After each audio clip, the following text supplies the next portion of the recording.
Hello everybody, welcome back. Today as well we have got another video. In this video I'll show you how you can simply go ahead and change time on chess.com. But before that, please do make sure to like our video, subscribe our channel, and without any further delay we'll simply go ahead and step into our video.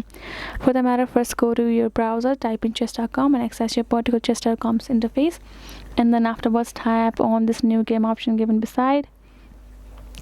And now you can see this start a game, right? And you can see this 10 minute is over on top at the time by default. Go ahead, tap on this, and now you have option of choosing minute, 1 minute, 3 minutes, 5 minutes, 10 minutes, and etc.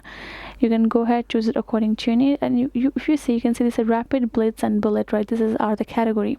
Once you are done choosing it, tap on the start game option, and now play as a guest. Tap on this play as a guest, and now the timer has started for you, right? It's gonna search a player for you, and now you can see you can simply start playing. And right, you can see the time is running over here. You can tap on this back and forward for your playing, and that is how you can simply change your time just like that.